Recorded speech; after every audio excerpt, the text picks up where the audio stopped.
everyone, and welcome to Anarkalli Live. And yes, indeed, we are live here in Houston, Texas. And we are all set for a very engaging conversation with Southern royalty. She is a queen in social media. She's a humanitarian. She is a beauty queen. She is a fitness queen. She is a fashionista. And she's also a loving wife, a loving mother, and a loving grandmother. She does it all. And we're here to find out how she does this so flawlessly. You know, a lot of people think that success is very hard to achieve. And success in every area of your life is only a dream. But how does Theresa Roemer keep this dream so real and so true? We want to know all her secrets, and I am here to get all the answers that you are looking for. So let's get right into it and meet this true queen.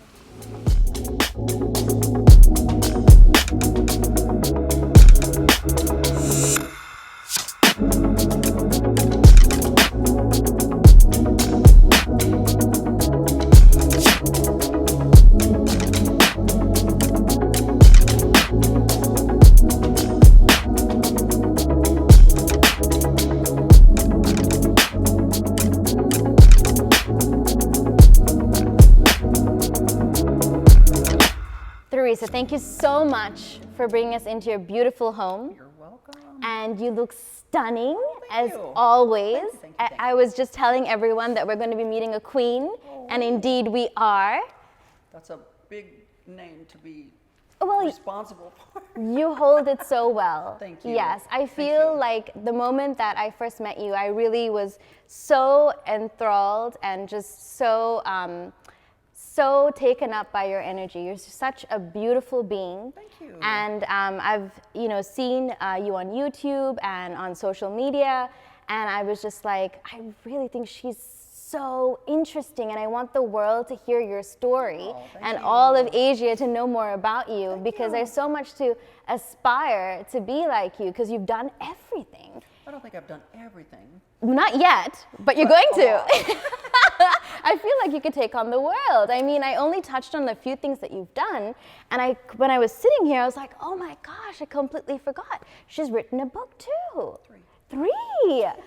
See, I mean, and then you climbed like Mount Kilimanjaro. Yes. I mean, like you've done like amazing things.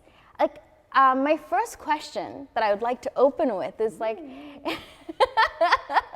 what motivates you to do all these things? What is your driving force? You know, I think my driving force began in 1991 when I lost my baby brother. He was 23, and he died of a massive heart attack. And up until that point in my life, I was an overachiever, and I'll get to that in a minute. But at that particular moment, when the U.S. Air Force was giving us all of his awards and everything at his funeral, I thought to myself, wow, like, when did my brother have time to do all of this? Like, why didn't he tell us that he'd received all these accolades and all these awards? Like, how did he do this? And he was only 23 and I was 27, right? Right. So I was like, what? Like, okay, so when I die, what are they going to say about me? Like, oh, she was a good mom. Like, that's a great thing. Right. But is that the only thing There's they're going to be able to more to say you. about me? You know, because he was a dad, but he was also all these other things. Of course. You know? And I was like, wow. And of course my marriage was on the rocks and everything. And with his passing, I couldn't get past it. It was like I lost my baby brother, my best friend, my buddy, my pal. Like, we were so close that we even had our children 6 weeks apart. He was like my life, you know? Right. So when I lost him, I was like, whoa. And so when I got divorced that following year, I was like, I'm not going to let the grass grow under my feet. Like, I love that. if my brother was able to achieve everything he did in such a short amount of time, what is my excuse? Right. So from that day forward, and I have to say, from 1991 till now, I have just lit the world on fire. Like, I have just never slowed down. Yeah.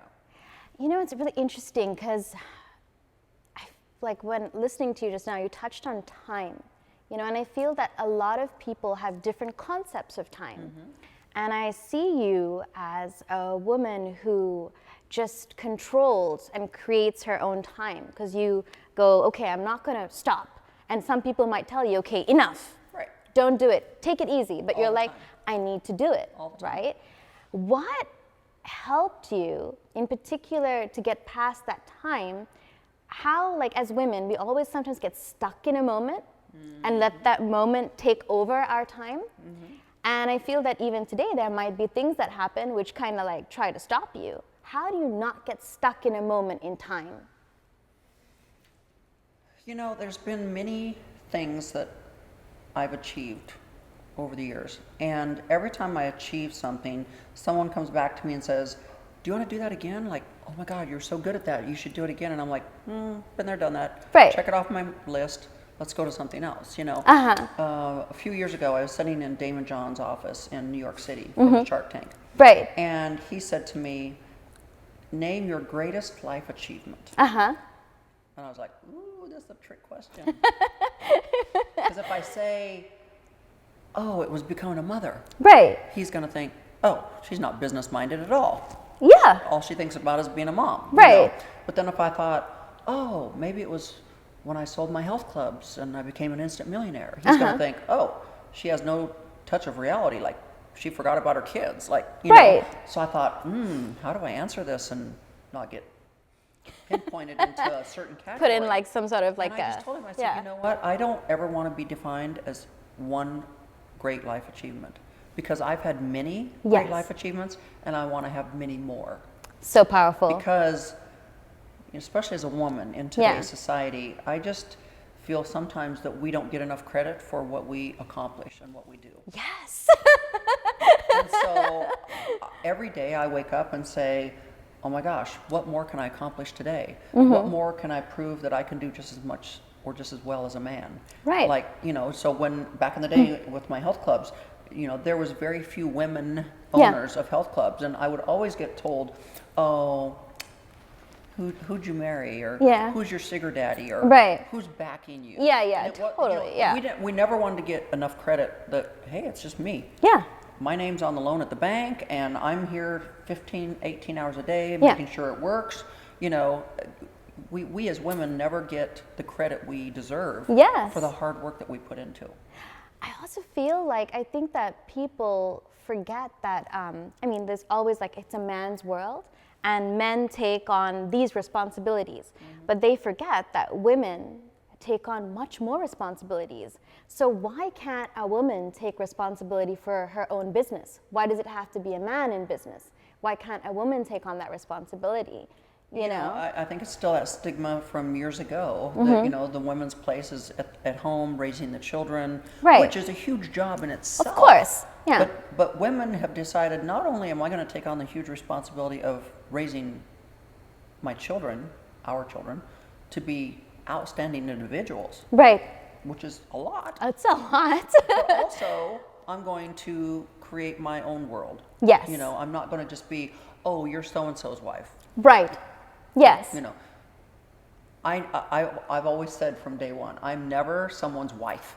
No. Yes. This is so-and-so and his wife, Theresa. No. Yeah. How about you introduce me? This is Theresa Roemer and her husband. No, yeah, because I feel like they're not granting you who you are. Right. They always want to, you know, this is the doctor's wife or the lawyer's wife or whoever's wife, you know, and it's like, no, I have an identity too. Of course. And like, I also, I know that you said in the past that you never really had a mentor. Right. And, you know, your parents instilled like great work ethic, and it really helped you to be able to take on any situation.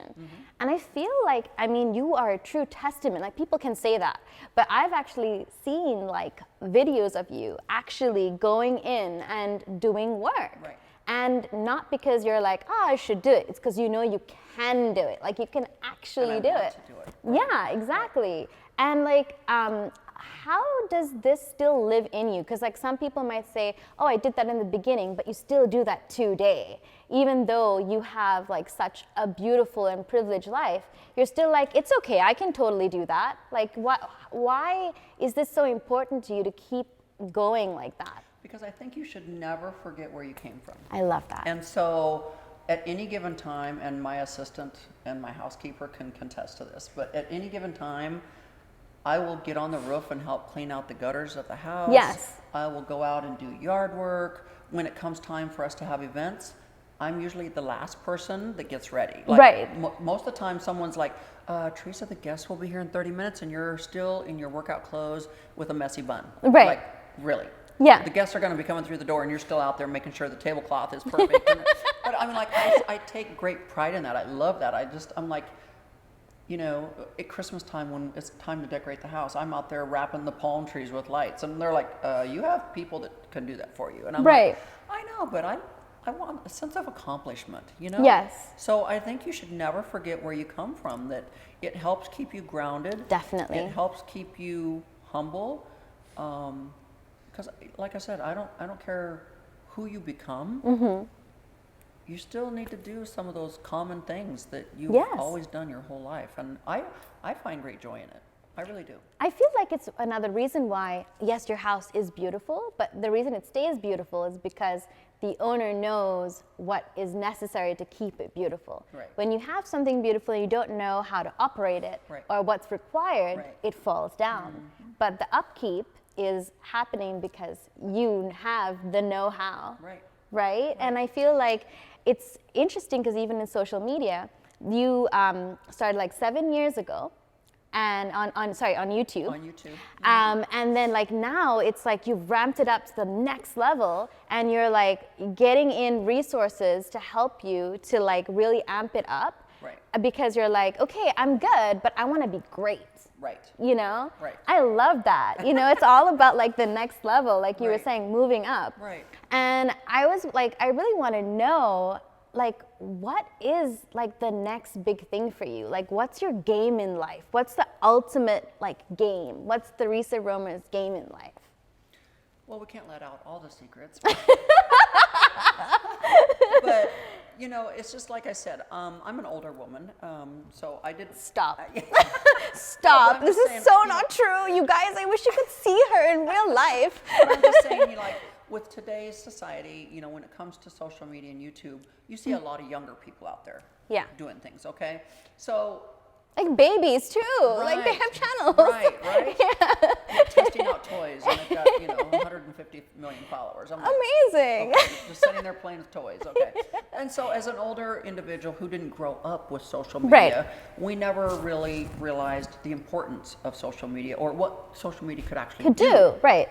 You're just like, you know, you turn your grandma onto Instagram and she's like, oh, you know, she never thinks to create her own channel or create her own thing. She just watches it for fun. And so that's kind of how I was. Like, I just was on social media, keeping up with family members and just being entertained. Right. But then when someone said to me, oh my God, you're so entertaining, why don't you have your own YouTube channel? And so I was like, really? You know, so from an older generation, it's something that someone my age or older or whatnot doesn't think of. Mm-hmm. Whereas someone in their, you know, teens or 20s, that's just natural. They're just like, they're putting their life out there. They're just, you know, and someone my age would be like, ooh, why should I put my life out there? Especially when you're wealthier, you know, you're like, why would I put my life out there? But it's fun. Yeah. I'm having a blast. Because I feel like your wealth is like, it's not you, right? And it's like you, no matter what, are just gonna be you. Right. So why be in fear of being yourself? Right. And 3/4 of the time, if you really look at my YouTube channel, a lot of my videos, probably half to 3/4 of them, I never have makeup on. Right. Yeah. Yeah. Because I'm like, this is it. This is the real thing. Like, you know, and I want you to know that over half my time in life, I'm without makeup. Right. You know, I'm here working, I'm here doing things. Workout clothes, Right. I'm in workout clothes and no makeup. So I, you know, people are like, oh, I would never be caught dead on camera without makeup. And I'm like, They don't like it, I don't care. This is it, folks. Yeah. I always have a saying, your opinion of me will never change my life. Yes. I don't care. Because Yes. I'm not going to tell you how to live your life, so don't you dare try to tell me how to live my life. Because it's my life. It's my life. Yeah. This is not a dress rehearsal. This is the Yes. real deal. Yes. When we get to those pearly gates and, we don't get to go, oh, can I go back and relive those last 10 years because I didn't do them right? That'd be great. They're going to go, no, sorry, you messed up, So I always tell people, you need to get up every day and live your best life. 'Cause Yes. you don't get a redo. Yes. You don't. That's so true. So when you go to bed at night and you lay your head on that pillow, you go, whew, I had a hell of a day. Yeah. Like, I accomplished so much. I touched so many people's lives. I did so much good in this world. I can go to sleep and know that if I don't wake up tomorrow, everything's good. Yeah. I love that. That's so true. That's really it takes me back actually to the pageant days too, where the competition sets in and then it's like this expectation. You gotta look great, gotta sound great, you gotta hold yourself well. Yes. But then at the same time, it's really interesting because you kind of lose yourself because you're conforming to the standard of a beauty queen. Right. And for you, what was your experience at pageants? Was it, no, I'm going to be different. I'm going to not lose myself to this process. Theresa Roemer, that's exactly how it went down. Yeah, but how did you get into that though? What made you want to compete?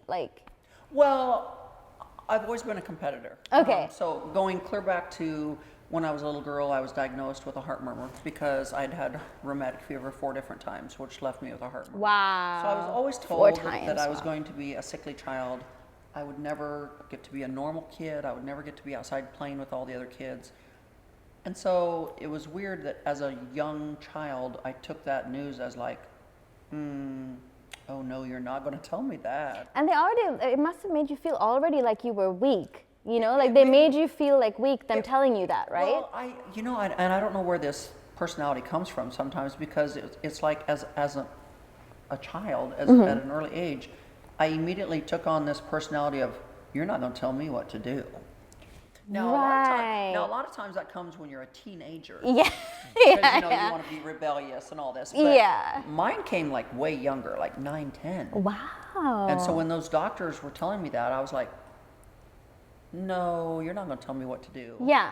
I'm going to do what I want to do. And I want to run and jump and climb trees and play outside with my brother. Yeah. Like a tomboy, right? Yeah. And so that kind of pushed me into being a tomboy. I just wanted to be outside. I didn't want to be in the house with my sisters or sickly. I just wanted to be outside, just as far away from everybody, just doing what I wanted to do. Mm-hmm.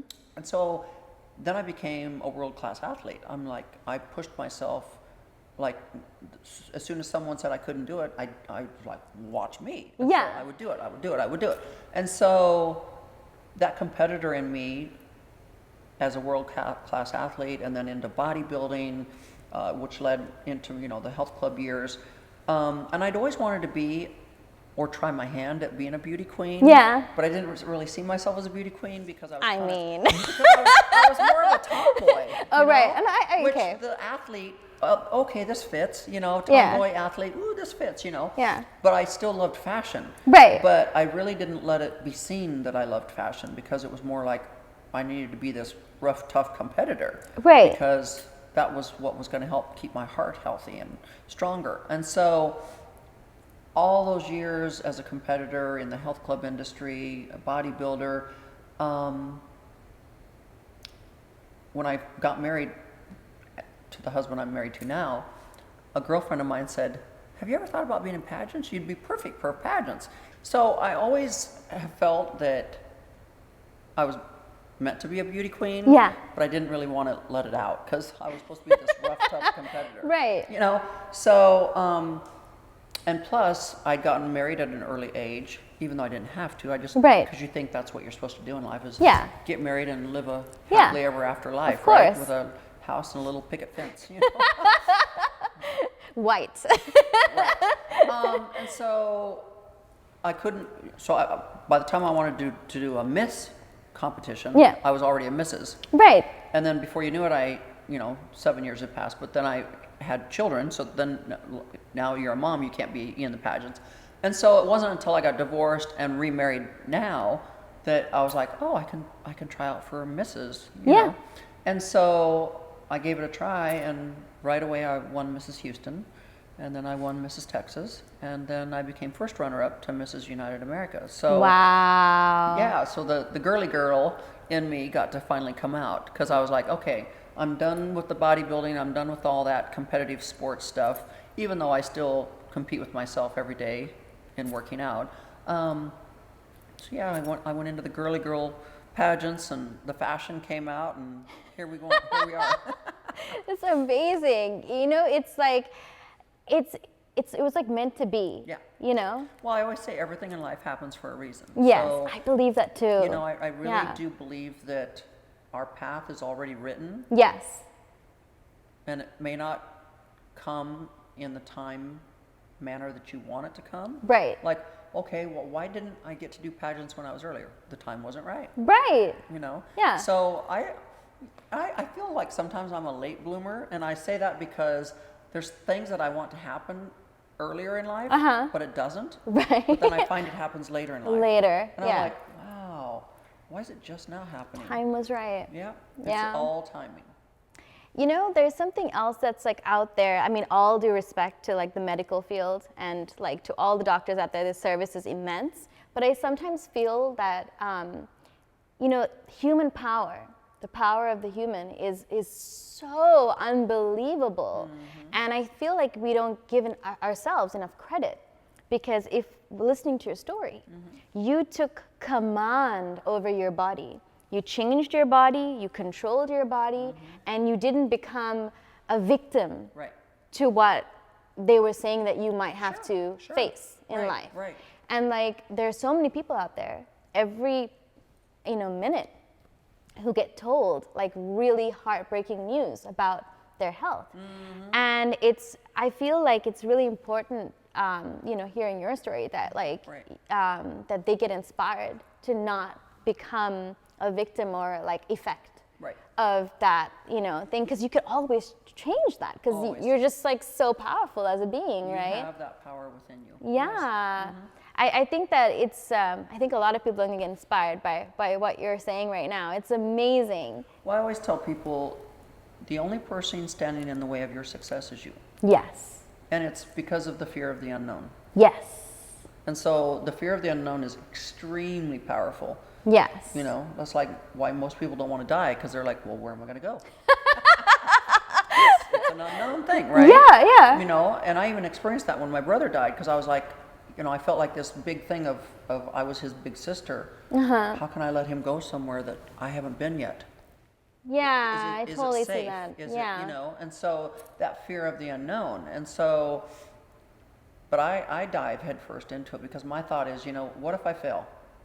That's okay. Yeah. Because failure at least shows that you're trying. Yes. And you can't be successful without failure.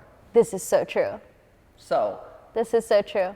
You know, my motto is this, you know, when it comes my time to go, I can at least look at God and say, you know what, I did everything. Yeah. I may have succeeded at some things, I may have failed at some things, but you know what, I have no regrets. Yeah. I did it all. If I had a desire to do something, I did it. Yeah. I love that. What do you love? Because why would you want to be the person going, oh my gosh, I have so many regrets. I didn't do this. I didn't do this. I didn't even try this. I didn't. Yeah. No. I want to make sure I go saying, I did it all. You lived a full life, and you lived it well. What do you love the most? I mean, a lot of people find this like really embarrassing, and I know that you're not like, you know, embarrassed at all about who you are. Right. What do you love the most about yourself? I think I love the fact that I don't ever give up. Yes. I'm very persistent. Resilient. I'm very resilient. When you knock me down, I get back up. You know, when I lost my 19-year-old son in a car accident, I said to myself, okay, I can either take this and go sit in a corner and feel sorry for myself, possibly be on drugs to minimize the pain. But where will I be in a year, 2 years, 5 years, 10 years? Will I still be sitting in that corner? You know, because when you lose something so, and believe me, we all lose people in our lives. Yeah. We do. But when you lose a child Of course. that you've birthed and raised, that pain is something most people will never experience.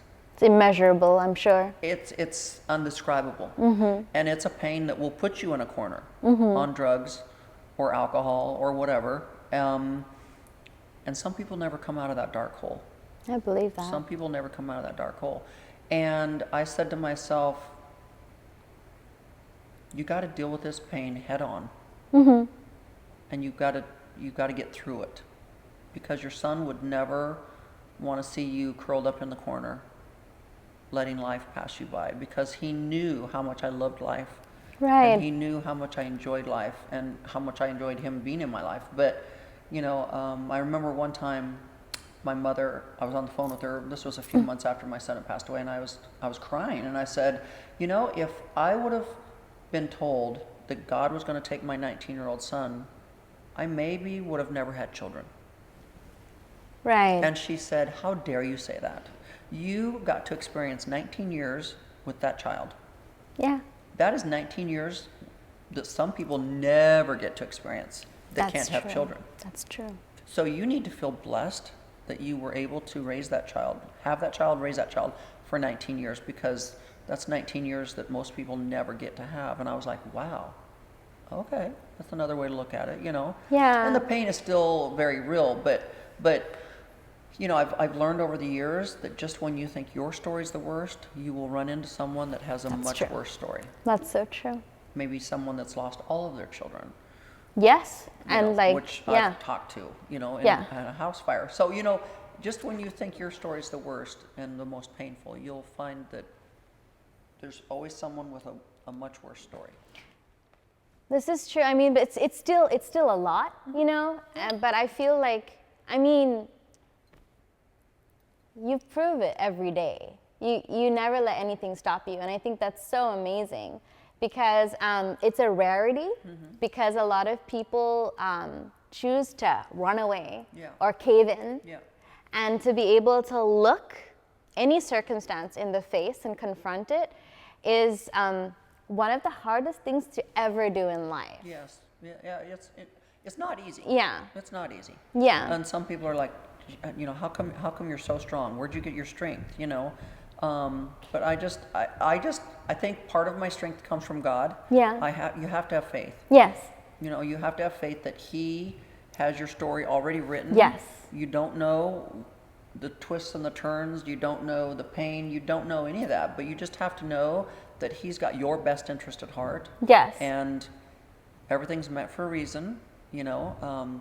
And I remember when I was going through my brother's death, you know, and I was going through my divorce and everything. I was like, okay, there's that saying that God only places so much on your shoulders. Yes. That He thinks you can You handle. yeah. And I was like, wow, He must think I have really big shoulders, because I'm like taking on a lot. Strong. You're like Atlas. Yeah. Right. Carrying the world. Yeah. So I just, you have to have faith. You have to know that there's your purpose is bigger than you know, and that it'll all work out.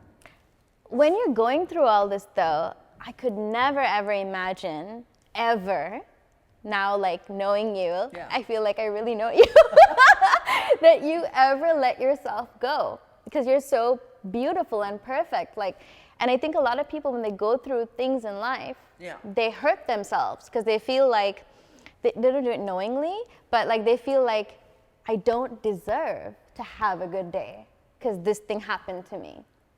Right? No. And like, I feel you have to know your own self-worth. Yes. Yeah, and for people to say to themselves, I'm not worthy, or I don't deserve this. Right. Why don't you? Right. You deserve it just as much as the guy sitting next to you. Yes. Yeah. Yeah, you have to know your own self-worth. And I think that's what I see in today's youth, is that the confidence is not there.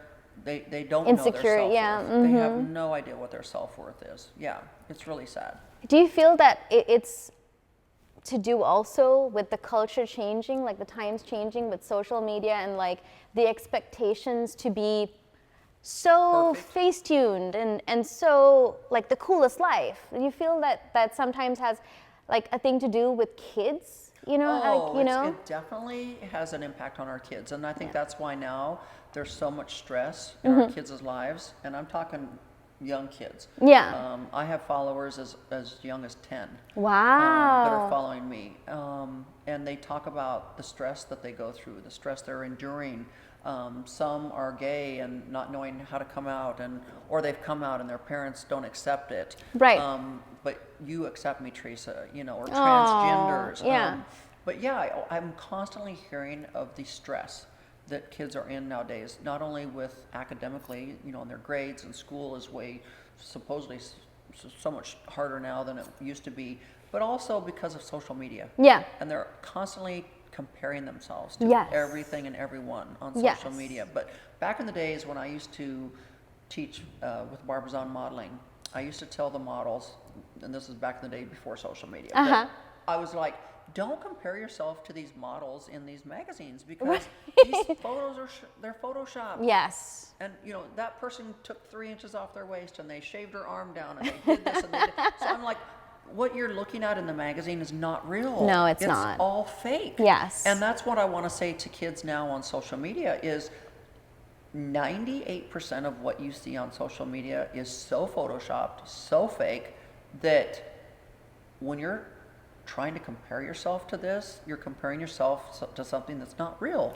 Right. And that's why I enjoy periodically putting stuff out on social media, especially, Instagram and YouTube, where I have no makeup on. Yeah. I'm not photoshopped, I'm not face-tuned, I'm not nothing. This is the real deal. Right. And Yeah. so I want them to say and see, hey, if she does it, and look at her age too, Yeah. why can't I?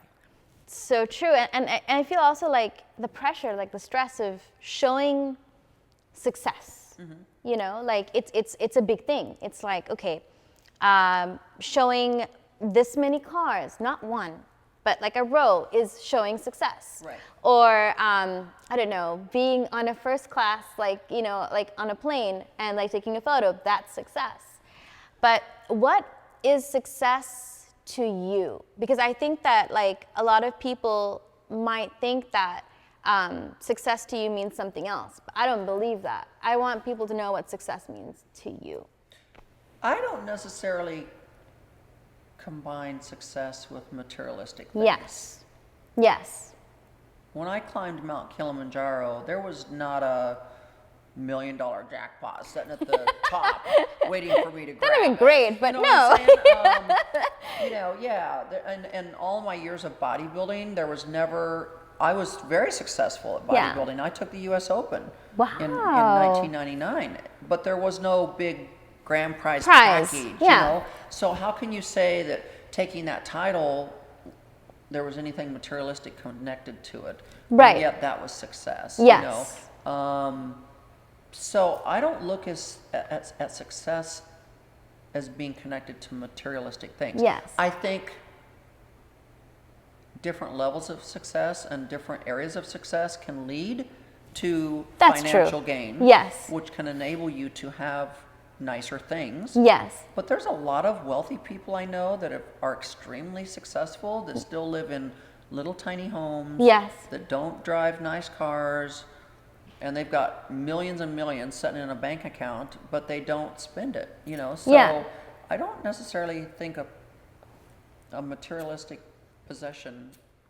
I totally believe that. exudes. I think for me, what I'm trying to say is I see you and your success is continuously being happy and Very living the life that you want to. That I want to. Because I don't know too much about Houston. It's my first time over here in Houston, but but I feel like there is in every place in the world a way that people live. And if you grow up on a farm, you would live like how everyone would live in a farm. If you grow up in a mansion, you would live accordingly. But I feel like wherever you are and wherever I've seen you, Right. you've always just been happy and you're just doing you. Yeah. And I feel like that is a part of like it's a hugely successful action, because like a lot of people like are like, oh, like how am I going to be here? Or like they will cut down who they are just to be in a place. But you're just like, this is me. I mean, I'm here. Right. And I think that's really inspiring too. Thank you. Yeah. Thank you. Yeah. I think success is totally connected to happiness. Yeah. Because you can take someone that, well, let's take Michael Phelps, for Okay. instance. Yeah. One of the greatest Olympians. Yes. Greatest Swimmers. ever. You know. His success is from being a swimmer. Yes. Now, is he going to become more successful in other areas in life? Probably. Yeah. Because that was just one area and one chapter of his life. That he was focusing on, yeah. Right. And I don't think as an Olympian you're paid that much money. Right, yeah. You know what I'm saying? But he was happy. Yeah. And he was happy performing and doing what he was doing and breaking records and everything, So yeah, I think success is connected severely, big time, to just happiness. Yeah. And you don't have to display wealth. You don't have to. It's just everybody's definition of success is different, I'm sure. Yeah. But mine is not, because I've always said, you can take this house and all my cars and all my closet and my shoes. You can take all that away, but I'm still going to be happy. Yeah. I'll still go back to living in a 400 square foot apartment and driving a used Volkswagen. Right. But I'll still be just doing me, and that's what makes me happy. And you don't even have a back off on like even shopping in like the most simplest places, because you still bring out, you can go to any store and make something look great, because you're just like, you wear that thing like as if it was an Hermes or like anything, because it's just like you, right? You have to own it. Yeah.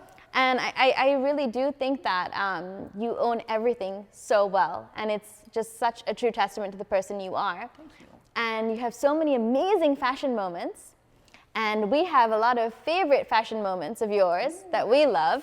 But what's your most memorable like fashion moment that you've had that you've been like, I loved the way I looked that time? Like everything was perfect. Like I want to look like this all the time. That happens all the time.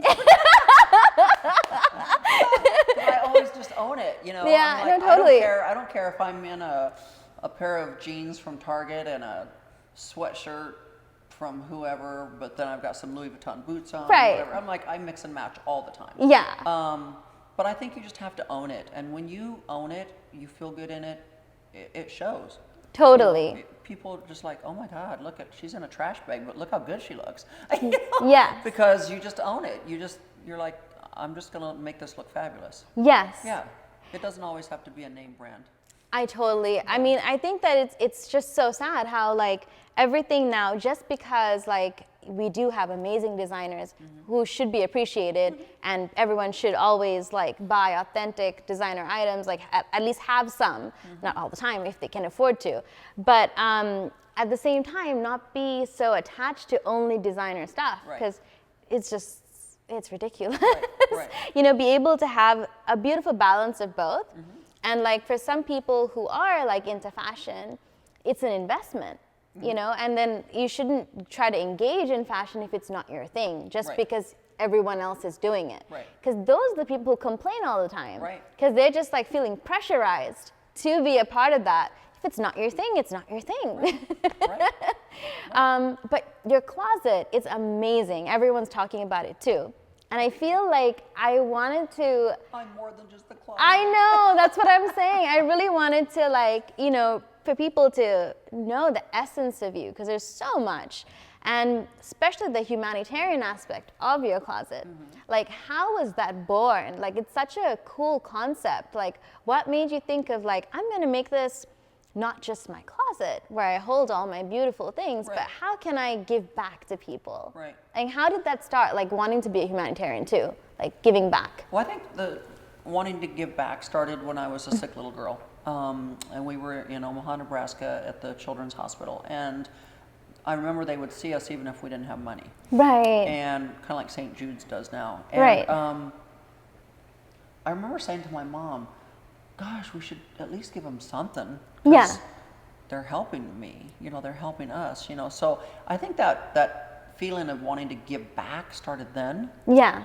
And then it just grew with me as I grew older and older, and I was able to start making money, whether it was delivering newspapers or whatever, but I would always want to throw some extra money in the plate at church, or I would, just find different ways to make money to be able to give to someone less fortunate than me. Wow. And even though we didn't really have anything and I wore hand-me-downs, I just felt like there was still people that had it worse off than me.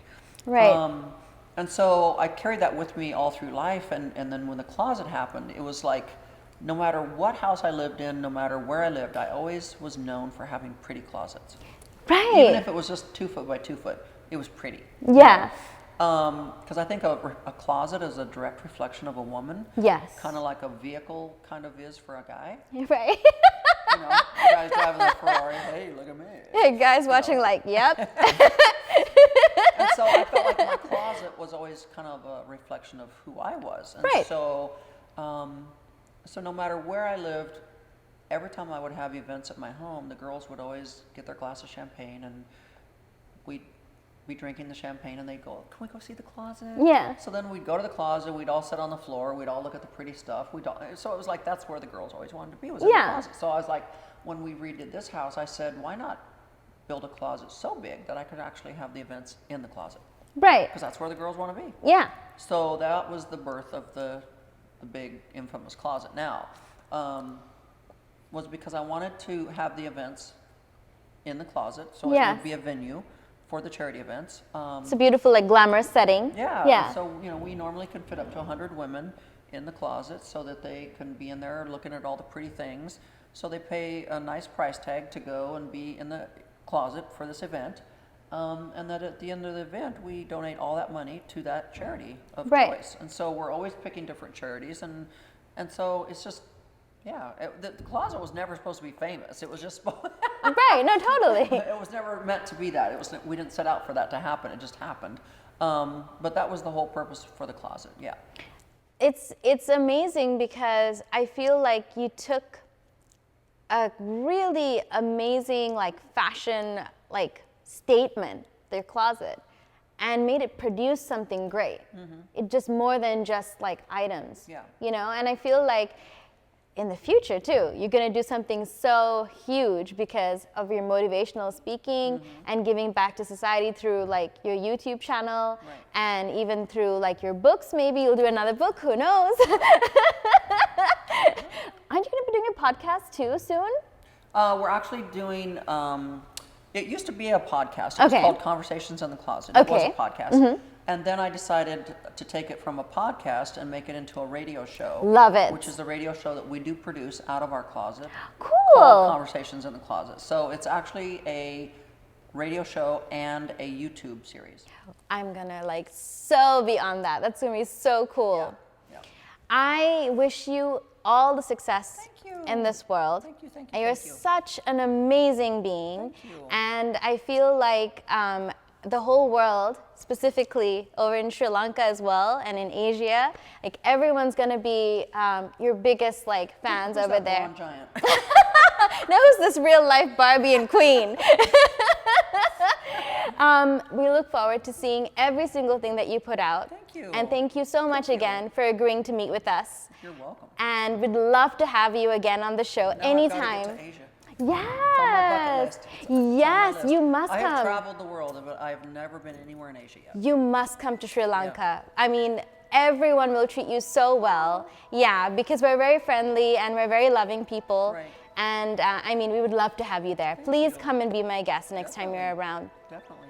Okay, thank you so much everyone for joining us, and stay tuned for more. Bye.